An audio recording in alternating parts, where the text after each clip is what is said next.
আসসালামু আলাইকুম ও রহমতুল্লাহি অবরাকাত। আচ্ছা, লাস্ট সেশনে আমি এখান থেকে আমরা চলে গেছিলাম যে দেখাচ্ছিলাম যে আমাদের জেসন যে অবজেক্টটি ছিল সেই অবজেক্টটাকে আমরা অ্যারেতে কনভার্ট করতে পারছিলাম। ওকে, এই যে আমরা অ্যারেতে কনভার্ট করে পারছি এবং এখান থেকে পড়তে পড়তে আমরা জাভাস্ক্রিপ্ট যেভাবে অ্যারেতে ডাটা নেই সেভাবে ডাটা নিয়ে আমরা শো করে দিতে পারবো, লুপ ঘুরাইতে পারবো, লাভ লাভ লাভ, সেটা জাভাস্ক্রিপ্টের অধ্যায় আমরা শিখেছি এবং বুঝেছি।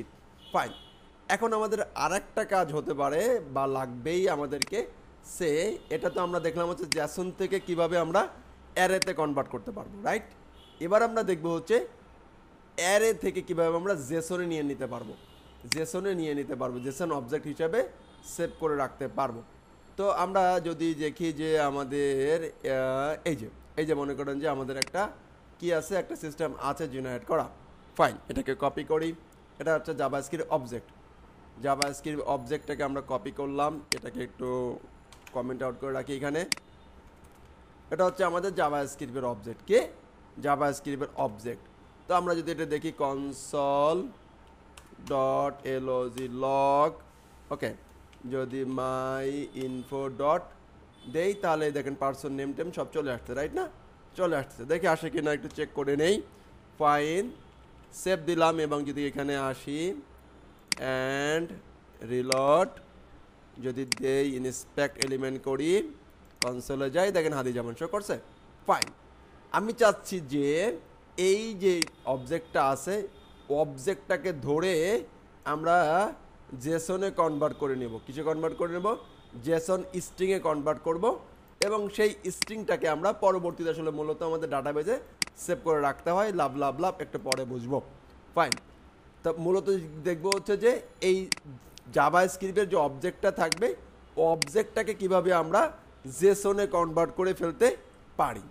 এ সেশনে আমার টার্গেট হচ্ছে তাহা দেখা। একদম সিম্পল থেকে সিম্পল। আমরা এখানে আর একটা ভেরিয়েবল নিতে পারি, সে সিওএন কনস্ট মাই হলো যে জেসন ইকুয়াল জাস্ট করব মাই ইনফো। এই যে মাই ইনফোটা আছে যে আমরা জেসনের একটা আছে জেসন ডট স্ট্রিং ফাই একটা মেথড আছে, সেই মেথডের ভিতরে আমরা যে অ্যারেটা আছে সেই অ্যারেটাকে পাস করে দেব। জাস্ট অ্যারেটাকে পাস করে দিলে আমরা কি পেয়ে যাব, আমরা হলো যে এই যে অবজেক্টটাকে এখন কি হয়ে যাবে, এটা এখন জেসন স্ট্রিং হিসেবে রূপান্তরিত হয়ে যাবে। দেখি হয়েছে কি না। আমরা এটাকে একটা কপি করে যদি এখান থেকে এখানে নিয়ে যাই তাহলে দেখব যে এটা একটা জেসন স্ট্রিং হয়ে গেছে। আমি এটাকে রিলোড ইন্সপেক্ট এলিমেন্ট, কনসোলে যাই, দেখেন এটা কি, এই দেখেন এখানে একটা স্ট্রিং পড়ে গেছে, এখানে একটা স্ট্রিং পড়ে গেছে, এখানে একটা স্ট্রিং পড়ে গেছে। এটা যেহেতু ইন্টিজার তাই পড়ে নাই, দেখছেন? তো এই যে কিন্তু এখানে কিন্তু আমাদের ছিল না, এগুলো ছিল না, সে এগুলো কি দিয়ে দিয়েছে, রাইট না? তো এখন আমাদেরকে যদি কখনো এরকম জেসনের কোনো ফরম্যাট পাই তাহলে আমরা কি সেই জেসন ফরম্যাটটাকে স্ট্রিংয়ে কনভার্ট করতে পারবো না? আবার এটাকে আমরা আবার স্ট্রিংয়ে কনভার্ট করতে পারি, তাই না? এটাকে আমরা এখন স্ট্রিংয়ে আবার কনভার্ট করে নিই। দেখেন এটাকে আবার এখানে কনসোল ডট লগের ভিতরে যদি কনফার্ম করি যে জেসন ডট পার্সের ভিতরে আবার এটাকে দিয়ে দিলাম। এটা দেখুন আবার কি হয়ে গেল, এখন আবার এটা আবার যা ছিল তাই হয়ে গেল। দেখি রিলোড ইন্সপেক্ট কনসোল, দেখছেন আবার যেরকমটি ছিল সেরকমটি চলে আসছে। এই যে যেরকমটি ছিল সেরকম পেয়ে গেছি। তার মানে হচ্ছে আমি এখানে দুটা জিনিস বোঝানোর চেষ্টা করলাম। তাহলে একটা হচ্ছে JSON parse, JSON stringify, এটা খুবই গুরুত্বপূর্ণ। আমিও যখন ছোটোকালে শিখেছি তখন এটা খুব বেশি ক্লিয়ার হতে পারি নাই।